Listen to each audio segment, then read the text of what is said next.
Micro finance scam సంబంధించిన వివాదం మరింతగా ముదురుతోంది. మంగ్లీ దీంట్లో ఆరోపణలు ఎదుర్కొంటున్నారు. ప్రధానంగా అటు బాధితులు కూడా పెద్ద మొత్తంలో మంగ్లీ ఇంటికి వెళ్ళినట్టుగా, మంగ్లీ అటు ప్రధాని మధుతో కలిసినట్టుగా ఫోటోలు, వీడియోలు అన్నీ కూడా చాలా స్పష్టంగా ఆర్టీవీ లైవ్లో వాళ్ళు విడుదల చేయడం జరిగింది. అయితే మంగ్లీయే ప్రధాన ఆరోపణ ఎదుర్కొంటున్న వ్యక్తి దీంట్లో. సో మంగ్లీని చూసే డబ్బులు ఇచ్చి మోసపోయామంటున్నారు బాధితులు. తనకేం సంబంధం లేదంటూ ఏడుస్తోంది మంగ్లీ ఇంట్లో మధు ఉన్న వీడియోను కూడా బాధితులు చూపించారు. అది కూడా కొంత అనుమానంగా ఉంది. మంగ్లీకి సంబంధం లేకపోతే బాధితుల వైపు పోరాడాల్సిన మంగ్లీ, అటు మధు పీర ఫిర్యాదు చేయాల్సిన మంగ్లీ సుబ్బారావు మీద, ఇటు హేమాకాంత్ రెడ్డి మీద ప్రధాన ఆరోపణ. నాతో పాటు లైవ్లో మరికొంతమంది ఉన్నారు. ఇది కేవలం 10 కోట్ల స్కామ్ కాదు, 1000 కోట్ల స్కామ్ అంటున్నారు.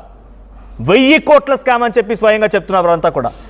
మరి ఇంత పెద్ద మొత్తంలో జరిగిన సంఘటన పైన మధు నిజంగా తప్పు చేస్తే మధుకు వ్యతిరేకంగా కంప్లైంట్ ఇచ్చి, మధుకు వ్యతిరేకంగా బాధితుల పక్షాన అవసరమైతే తన ఆరోపణ ఎదుర్కొంటుంది కాబట్టి వారిని కలిసి, వారికి ధైర్యం చెప్పి వారితో పాటుగా కలిసి పోరాడాల్సిన మంగ్లీ ఎందుకు కేవలం తను ఏడుస్తోంది? డెఫినెట్గా ఇక్కడ విక్టింగ్ కార్డు వాడుతుందని రకంగానే చాలామంది చెప్తూ ఉన్నారు.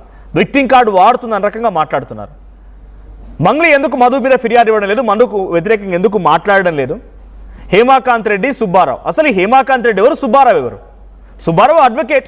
ఆ రోజు ఆయన దగ్గరికి వెళ్ళారు కాబట్టి సుబ్బారావు కాకుండా ఇంకెవరు అడ్వకేట్ వారించేవారేమో, వాళ్ళ కేసు టేకప్ చేసేవారేమో. ఇక్కడ వారంతా సుబ్బారావు మంగ్లీ మరి ఎందుకు నడుస్తోంది? బాధితులకు న్యాయం చేయాల్సినటువంటి సిచ్యువేషన్లో వీరిద్దరు మరి ఎందుకు పోరాడుతున్నారు? సో హేమాకాంత్ రెడ్డి, సరిత, సుబ్బుని నమ్మొద్దంటూ మధు ఒక వీడియో విడుదల చేశారు. మధు అరెస్ట్తో మరిన్ని నిజాలు బయటకు వచ్చే అవకాశం ఉంది. సో తమకు న్యాయం చేయాలంటూ ఆర్టీవీని నిన్న బాధితులు ఆశ్రయించారు. మంగ్లీకి మద్దతుగా నిలుస్తున్నాయి మరికొన్ని బంజారా వర్గాలు కూడా. సో ఆ వర్గాలు ఉన్నాయి మనతో పాటుగా. ఒకసారి మాట్లాడదాం. మనతో పాటుగా మోతీలాల్ నాయక్ గారు, Banjara Sevalal Banjara Sangham national president, and Ganesh Nayak గారు, Sevalal Banjara Sangham national general secretary, and mother foundation chairperson Sanjay Reddy గారు ఉన్నారు. మరి కాసేపట్లో మనతో పాటుగా బాధితులు కూడా జాయిన్ అవుతారు. సో వారికి లైవ్లో తీసుకునే ప్రయత్నం చేస్తాం. ఫస్ట్ అండ్ ఫార్మోస్ట్గా ఇక్కడ ఈరోజు మీడియా సమావేశం చూసే ఉంటారు మీరు సోమాజిగూడ ప్రెస్ క్లబ్లో. బంజారా సంఘాల నుంచి వారంతా మంగ్లీకి మద్దతుగా నిలబడుతున్నారు. మరి ఇదే బాధితుల్లో బంజారాలు కూడా ఉన్నారు, చాలామంది గిరిజన బిడ్డలు ఉన్నారు. అట్టడుగు వర్గాల్లో నుంచి కాయ కష్టం చేసి తలా రూపాయి వేసుకొని ఆ అధిక వడ్డీ ఆశ చూపి మధుకి కట్టబెట్టిన వాళ్ళు కూడా ఉన్నారు. ఒకసారి వారి మాటలు వింటా. ఫస్ట్ అండ్ ఫార్మోస్ట్గా అది ఎన్ని కోట్ల స్కామ్ వారితో చెప్పి ప్రయత్నం చేస్తా. మోతీలాల్ నాయక్ గారు, ఎన్ని కోట్ల స్కామ్ ఇది? ఇప్పుడు మధుతో పాటు ఒక బాలాజీ అనే వ్యక్తి, వీళ్ళతో పాటు ఇంకో భీమా అనే వ్యక్తి, వీళ్ళంతా గిరిజనులే. ఓకే, ఎంత స్కామ్? ఫస్ట్ నెంబర్ చెప్పండి మీరు. దాదాపు 1000 కోట్లు స్కామ్ చేసిరు. 1000 కోట్లు ప్రధానంగా ఎస్టీ, 99% ఎస్టీ వాళ్ళే ఉన్నారు. వారు కూడా నల్గొండ జిల్లా దేవరకొండ ప్రాంతానికి చెందిన వారే ఎక్కువ, నల్గొండ జిల్లాకు చెందిన వారే ఎక్కువ ఉన్నారు. 1000 కోట్లు దాదాపు ఇది 4 సంవత్సరాల నుంచి వీళ్ళు అధిక వడ్డీ ఆశ చూపించి వీళ్ళ దగ్గర వసూలు చేసుకున్న వైనం ఇది. అందులో భాగంగానే ఇప్పుడు 8 నెలల నుంచి ఇది కోర్టు పరిధిలో ఉంది. మన నల్గొండ జిల్లా పోలీస్ ఆఫీస్ వారు కూడా వీళ్ళను విచారించి CBCIDలోకి పోయింది. వాళ్ళు కూడా విచారిస్తుంది, కేసు కూడా నడుస్తుంది. ఇది 1000 కోట్ల రూపాయలు. 1000 కోట్లు. సో నిన్నటి వరకు మనం 10 కోట్లు, 5 కోట్లు, 6 కోట్లు అనుకున్నాం. 1000 కోట్ల రూపాయలంట. మొత్తం ఉన్న వాళ్ళందరూ కూడా 99% మంది అందరూ బంజారా బిడ్డలే. స్వయంగా అదే వర్గాలకు సంబంధించినటువంటి ప్రతినిధులు మాట్లాడుతున్నమాట. 1000 కోట్లు అంతా నల్గొండ జిల్లా దేవరకొండకు సంబంధించి ఆ నియోజకవర్గ పరిధిలో, ఆ ప్రాంత పరిధిలో ఉన్నవారు. ఇంకా మీకు లోతుగా చెప్పాలంటే ఎవరైతే A1 అక్యూజ్డ్ రమావత్ మధు ఉన్నారో, మధు ఉండేటువంటి గ్రామానికి అది సమీపంగా ఉన్నటువంటి ప్రాంతానికి సంబంధించిన వ్యక్తులు. మీదే గ్రామ పంచాయతీ? మధు వాళ్ళేంటి? మధు వాళ్ళది పేపల్లి మండలం పలుగుతండ గ్రామ పంచాయతీ. మాది పక్కనే మల్లాపురం గ్రామ పంచాయతీ, ఎర్రకుంట తండ పక్కనే జస్ట్ ఒక 2-3 కిలోమీటర్ దూరం. సో అంత దగ్గరగా మధుని నిత్యం గమనించిన వ్యక్తులు వీళ్ళు. 1000 కోట్ల స్కామ్ అంటున్నారు. ఈ 1000 కోట్ల స్కామ్ వెనక మధు కీలక పాత్రధారి.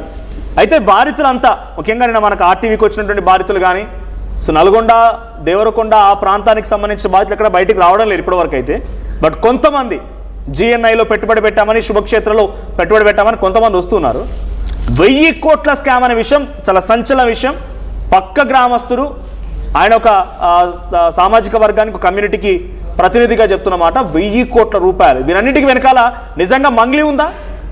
ఒకవేళ మంగ్లీ కనుక ఈ పూర్తి స్థాయిలో ఈ 1000 కోట్ల స్కామ్ పైన లేకపోతే ఆ బాధితుల పక్షాన ఉండాలి. సో ఇప్పుడు మీరు కంటిన్యూ చేయండి, మీరు ఏం చెప్పాలనుకుంటున్నారు? ఇప్పుడు మీరు అంటారు మంగ్లీ మంగ్లీ మంగ్లీ మంగ్లీ అని. ఇప్పుడు మంగ్లీ బాధితుల పక్షాన ఎందుకు ఉంటుంది అది ఒకటి మనం నోట్ చేసుకోవాలి. ఇప్పుడు మంగ్లీ ఏమైనా పొలిటికల్ లీడరా లేకుంటే ఒక ఆర్గనైజేషన్ సంబంధించిన వ్యక్తినా? ఆమె ఒక కేవలం సింగర్. ఈ స్కామ్కి మధుకి వీళ్ళకి మంగ్లీకి ఎటువంటి సంబంధం లేదు. అంటే బాధితుల పక్షాన మా గిరిజన నేతలు గిరిజన జాతి పక్షాన పెద్దలందరూ కొట్లాడిరు. ఆ విషయాన్ని సంబంధించిన అధికారిక దృష్టికి తీసుకుపోయింది మేమే. మొదట్లో ఆ దేవరకొండ నల్గొండ జిల్లా ప్రాంతానికి చెందిన వారందరినీ వేసుకొని మనం ఏం చేసినామంటే ఒక దిశ పేపరు ఇంకో నవ తెలంగాణ పేపర్లో కూడా మనం స్టేట్మెంట్ ఇచ్చినాం. అయ్యా మాకు ఈ ప్రాంతంలో ఇట్లా మోసం జరుగుతుంది, అధిక వడ్డీ ఆశ చూపించి ముఖ్యంగా రైతులు, ఉపాధి లేని యువకులు 15 సంవత్సరాల నుంచి 20 సంవత్సరాలు 30 సంవత్సరాల లోపు ఉన్న యువకుల దగ్గర అధిక వడ్డీ అంటే దాదాపు 15 నుంచి 20 రూపాయలు వడ్డీ అంటే ₹1,00,000 ఇస్తే నెలకు 20,000 వస్తుంది వాళ్ళకి. అన్నట్టుగా మంగ్లీ ఎందుకు రావాలి, ఎందుకు క్వశ్చన్ చేశారు మీరు పదే పదే అదే ఎందుకు రావాలి ఎందుకు రాకూడదు నేను చెప్పాను. బట్ కంటిన్యూస్ గా 2-3 డేస్ నుంచి ఈ డిబేట్స్ లో కంటిన్యూస్ గా బాధితులు మాట్లాడుకొచ్చారు, మీలాగా తనకి సపోర్ట్ చేసేటువంటి కొన్ని బంజారా సంఘాలు కూడా మాట్లాడుకొచ్చినాయి. కాబట్టి ఇక్కడ ఒకసారి పిక్చర్ ప్లే చేయండి, తన ఫోటోస్ ప్లే చేయండి, if at all there. So ప్రతి సంఘటనలో మధు మంగ్లీ కలిసే ఉన్నారు. ఇక్కడ మధు వాళ్ళ ఇంటికి మంగ్లీ వెళ్ళింది, మంగ్లీ వాళ్ళ తమ్ముడు ప్రతి సంఘటనలో వీళ్ళతో పాటు కలిసి ఉన్నారని చెప్పి హేమకాంత్ రెడ్డి, మధు రెడ్డి, విజయ్ కుమార్, శివ వీళ్ళందరూ చూపిస్తున్నారు. మంగ్లీ వాళ్ళ ఇంటికి కూడా వెళ్ళారు వీళ్ళు, మంగ్లీ వాళ్ళ ఇంట్లో కూర్చొని భోజనం కూడా చేశారు. ఒక విషయం, ఇన్ని రకాల ఆరోపణలు ఎదుర్కొంటున్నారు. ప్రధాన నిందితుడైనటువంటి రమవత్ మధు కూడా డైరెక్ట్ గా మంగ్లీ చెల్లెని పెళ్లి చేసుకోబోతున్నా, ఎంగేజ్మెంట్ ఉంది, 5,000 మంది రావాలని చెప్పారు. ఇక్కడ ఎక్కడ కూడా పాపం బాధితులు కానీ ఎవరు కానీ మంగ్లీ ఉందని ఎవరు చెప్పట్లేదు. బట్ ప్రధానంగా తన ఆరోపణలు ఎదుర్కొంటున్నారు కాబట్టి ఆరోపణలు ఎదుర్కొని తన చెల్లెలను కూడా లాగి దీంట్లో తన ప్రమేయం ఉందని తన ఫోటోలను మిస్యూజ్ చేశారు. ఇది కావాలని కేవలం కాదు సార్, ఇది కావాలని కేవలం బురద జల్లుతారు మంగ్లీ మీద. ఇప్పుడు మంగ్లీ ఒక సెలబ్రిటీ, నేషనల్ లెవెల్లో ఒక సెలబ్రిటీ, వీడు ఒక దొంగ. మధు ఎవడు దొంగ. ఇప్పుడు మధు దాదాపు 3-4 సంవత్సరాల నుంచి స్కామ్ చేస్తుండ్రు, రైతులను ముంచుండు, యువకులను ముంచుండు, ఆటో డ్రైవర్లను అందరిని గిరిజనులను టార్గెట్ పెట్టుకొని ముంచుకుంటూ వస్తుండు. అటువంటి దొంగని ఎవరైనా పిల్లనిస్తారా?